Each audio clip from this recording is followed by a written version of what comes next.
Hi, and welcome. Welcome to this episode of 52 Weeks of Success Affirmations, living a life of purpose and passion. I'm very excited for uh, this episode because I believe while this is week one and we are continuing from where we left off, I had shared in the last episode, which was kind of like episode zero, which was a preface and which was an introduction to the book and just the origins of how it began. I think I'd like to continue from there into today's. So this is week one, and the theme that week one is centered around is to take 100% responsibility for our future.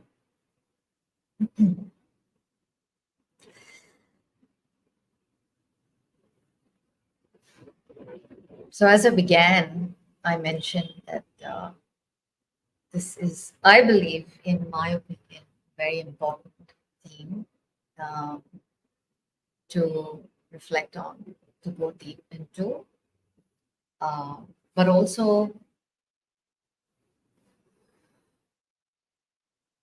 to think about from the perspective of what in our lives needs for us to step up, needs for us to take ownership of.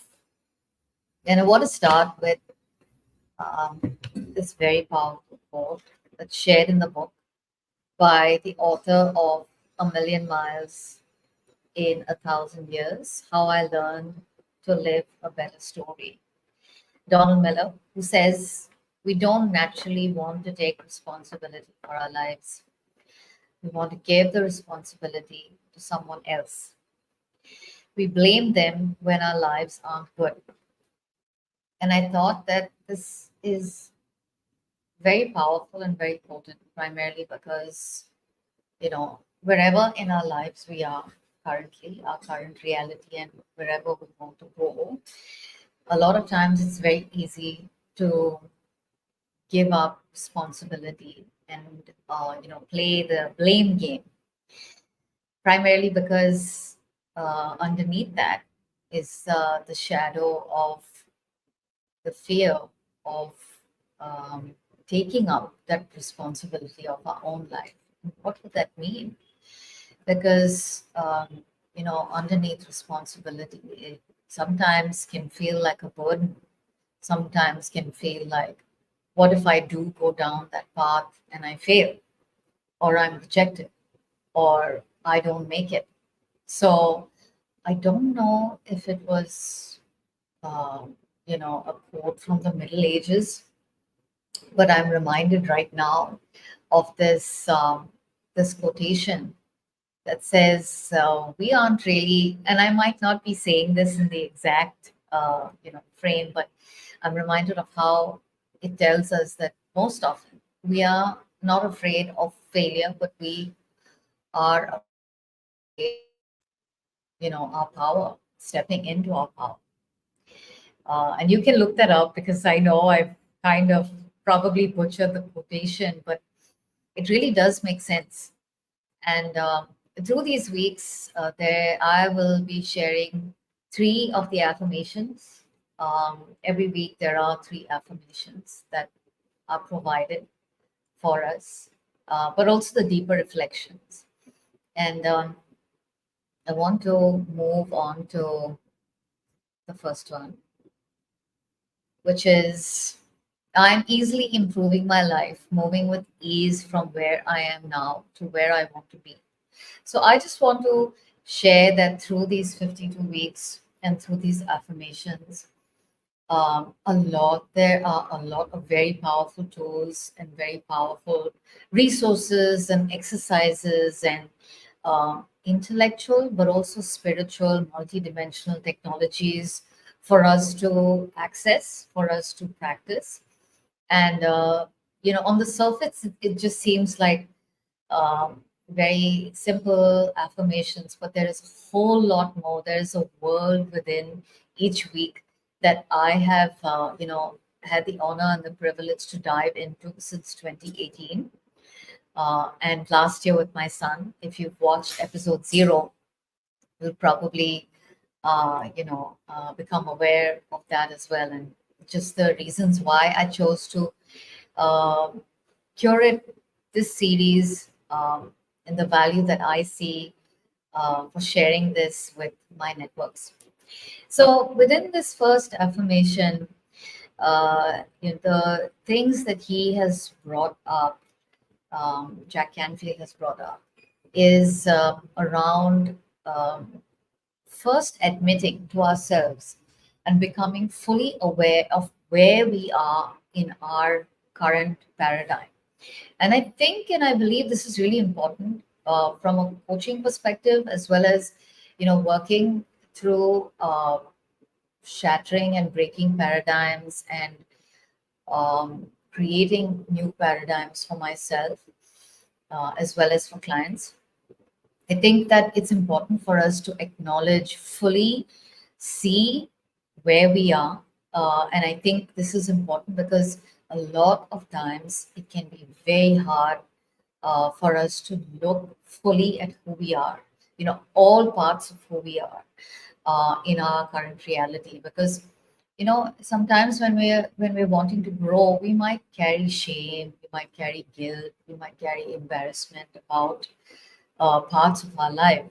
And these are actually shadows. A shadow is just the absence of light, and it is begging for us to throw light into those parts, draw attention, um, um, go into the denial, go into the shame, go into the guilt, by fully recognizing and acknowledging it for what it is.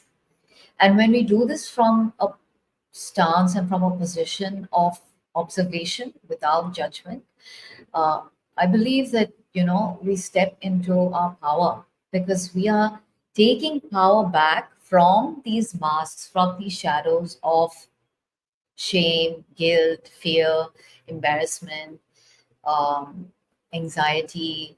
These are lower frequencies and lower vibrations. And so, a good way is to first acknowledge.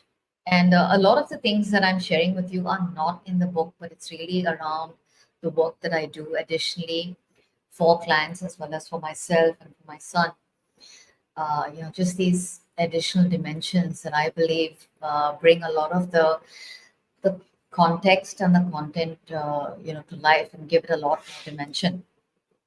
So, acknowledging our reality, acknowledging where we are from an observational standpoint, from a standpoint of uh, sending it love and holding compassion for those parts of ourselves, and extending grace, because, many times we have done things in our life that bring us to the point that we are. There are choices, there are decisions that we made, and this is also centering around this week one theme, which is taking responsibility, the ability to respond. Um, and, this can be very, very liberating as well, because then we realize that all of the masks and the shadows that have held us, they're obstacles, they're blocks. But where are they? All of those blocks and those obstacles lie within us. They're for us to look at, for us to acknowledge, for us to sit with. And here's the other thing: a lot of times, there is a tendency, there could be a tendency for us to get caught up in sitting with the shadow, and not knowing how to move forward from there. And if we don't have the right tools, we don't have the right support, guidance, information, and wisdom, whatever ways you choose to access this knowledge of moving forward, then that can also spiral downwards, because then you're caught up in the mask without having the tools to release it. So sitting with it doesn't mean that we stay with it, but it really means being able to honor wherever we are when we made those decisions, knowing that we didn't know better. We were, and this is a word I want to use constantly because in the coaching world, in the spiritual world, it's used a lot, and it can be misconstrued, but it's a very powerful word. The word is ignorance or ignorant, a rant without knowing. And I believe that it's important for us to forgive those past versions of who we are because we didn't know better. But now that we do, a lot of times when doing this inner work and we revisit certain parts of ourselves, it can, there could be a tendency to want to beat yourself up and feel harsh and feel critical. And that's also part of the process to recognize these parts in ourselves that want to be harsh, that want to be critical, but also moving from there and realizing that we don't need to take a harsh stance and we don't need to be super critical with ourselves, and practicing compassion, kindness, and love is really important. And that's where, things like taking walks, body movement, hydration, eating the right foods, sleeping well, having, an accountability partner, prayer, meditation, guidance, mentorship. Um, what else? Nature, spending time in nature. All of these things are necessary while going into, our current reality, as well as being able to let go of shadows in the past. Um, yeah, so that's a part of affirmation one. I want to move on to affirmation two, which is I am confidently creating better circumstances and expanding opportunity for myself, responding with intelligence to events as they occur.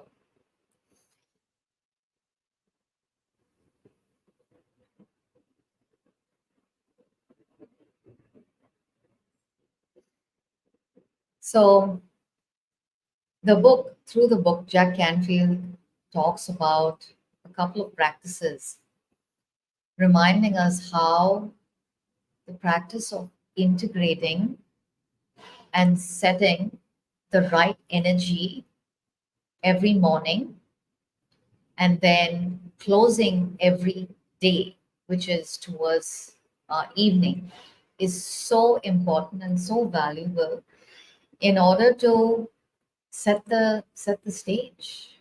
Because as we get into the day, there are a lot of things that are going to happen, which we have probably not planned for, unforeseen things. And so holding the vibration of not just, the life that you want to live each day, because, really everything that we manifest is on a day-to-day basis on one level to a very great degree. It's the choices that we are making each day. And so being able to set the stage, create the frequency, create the intentions each day are very important for us, so that we can navigate each day intentionally. And regardless of what's happening, even if they're unforeseen things which uh, may come our way, there might be moments when we are caught off guard, we are shocked, we are surprised, but we can come back into a space of balance and integration, and recognize that this expansion, which is really what this affirmation is all about, the expansion and the ability to uh, cast a wide net within our inner being, gives us the power, gives us the positionality to realize that whatever is coming up, whatever is bubbling up, unexpected, um, we can capacitate, because we are now developing the faculties. Give me 1 second, please.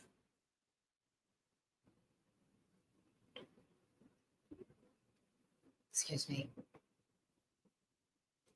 We are now developing the inner faculties intellectually, spiritually, emotionally, psychologically, to go into it, to inspect and introspect and reflect in a way that allows us to respond differently. And you'll probably think back to several occasions where, we have done something and then you've thought about it and thought, maybe I could have done this differently. A lot of circumstances where we've gone into it and reacted more than we have responded. And that's all right. We can always revisit, um, we have the opportunity in our mind to revisit the circumstance and to really think about, you know, what was my role and my contribution in this? And, you know, how can I choose to show up better? And sometimes this might involve, especially in relationships, whether they are personal relationships, whether they are intimate relationships, whether they are business relationships. All levels of relationships that we have might also demand us to revisit it with the other person. And this is where we can choose to do it differently.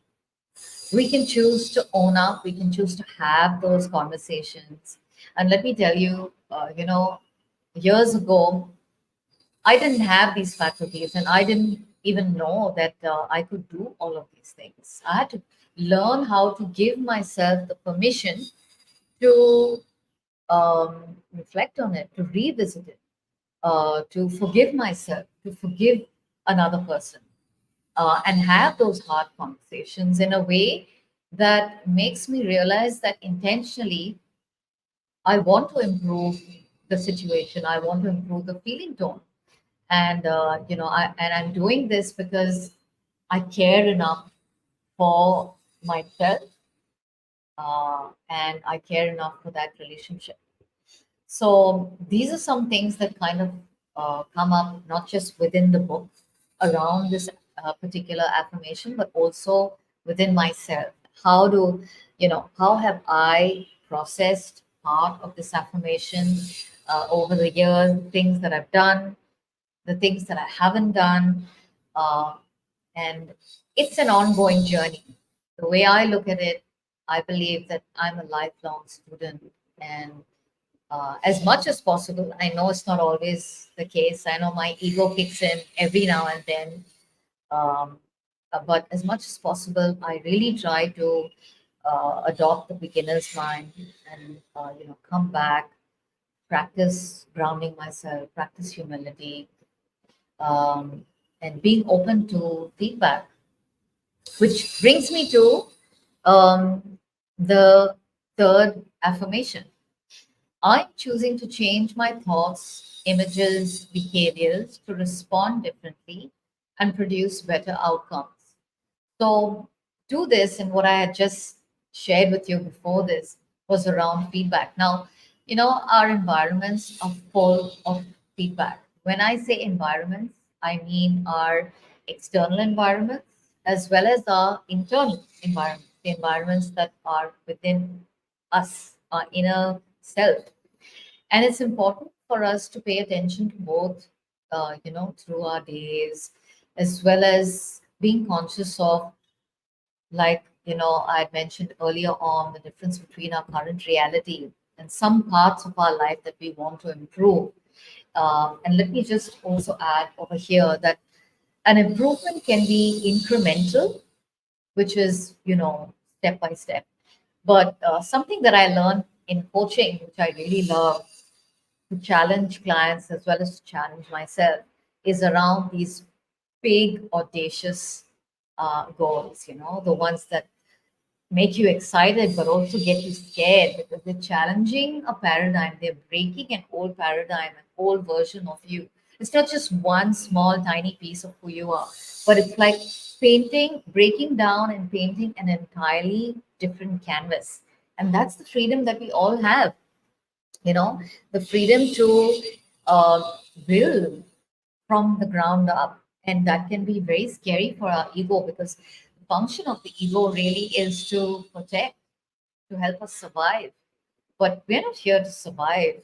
We are put here for a very powerful purpose, and that is unique to all of us. And the more we learn and discover about ourselves, the better we are able to stand in our courage, stand in our truth, and be able to fully own who we are unapologetically, with joy, with faith, because new versions of who we are, newer paradigms of who we are not in the scene. They're not evident to the world, and sometimes they're not even evident to us. And that's really where the magic is, isn't it? Because we got to have faith and we have to stay open. And that's where feedback, staying open to synergistic signs, synchronicities, during prayer. And let me just say that, a lot of times there is this misconception of prayer being about begging to an anthropomorphic deity, something outside of ourselves. Prayer is the answer, because we are asking in a way that we are creating the vibration that we want to place ourselves on.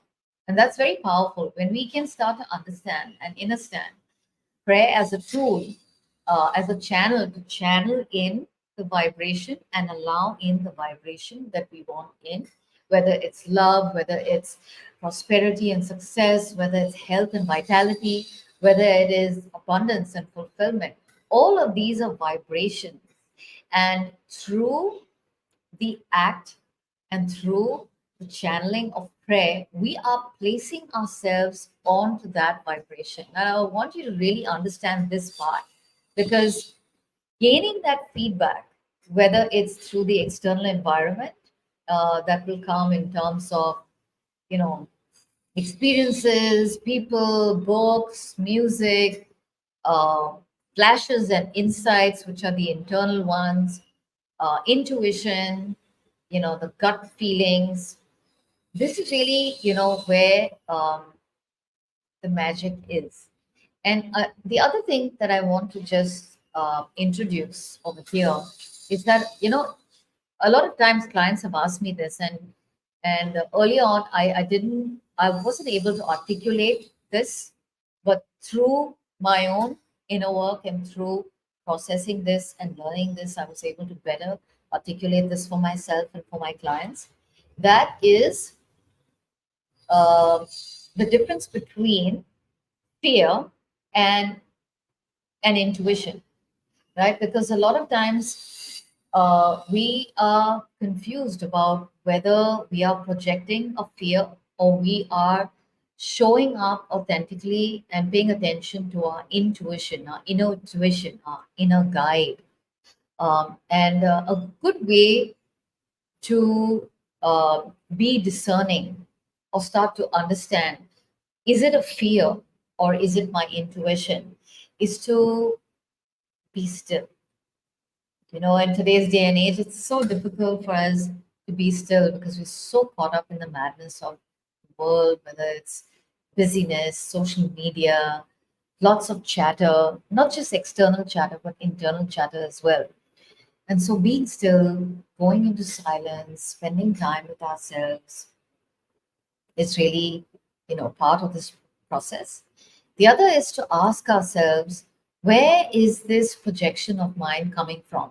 Is it from a past failure or a past setback or a past experience that didn't go well, or from a future that I am anxious about?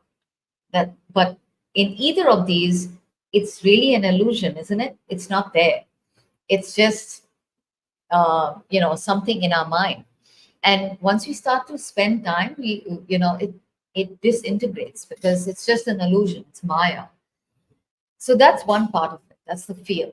The second is about intuition, our inner guide. And I would like to use this moment as an invitation for us to think about developing our intuition and our gut instincts because this happens when we are calm. This comes to us when we are settled, peaceful. You know, many times clients have asked me why meditate, and why sit with ourselves. And this is why, because through meditation, we're able to see and discern what part of our what's going on inside is from fear, whether it's the past or an imagined future, and what part is from our higher selves. And of course, this can only come when we are really, really honest with ourselves, when we are calm, when we are settled. Um, and there are many ways to get there. And so, yeah, this is really what week one is all about. Um, Quite frankly, I'm enjoying this process already with episode zero and episode one, taking responsibility, 100% responsibility for our future. And I would like to invite you, if you're watching this episode, to think about areas in your life where you are seeking to change, upgrade, radically tear down and rebuild and redesign those parts of your life in a way where you can experience true abundance, success, fulfillment, joy, prosperity, because those are very powerful, higher level frequencies. And if that is the case, just know that you are the creator. And through that lens and through that knowing, how can you take 100% responsibility for your life? What would that look like? How can you do things differently? How can you change things up? What are some of the thoughts, images, feelings, and actions that you are choosing to take, think, feel, believe? Uh, I just want to add one more point around belief because I know this is an important one. Everything starts with a preconceived notion and a belief. And if those beliefs aren't helping, my invitation to us right now is to introspect and investigate those beliefs, break them down, and create new beliefs, ones that are empowering and give you permission to thrive and come alive.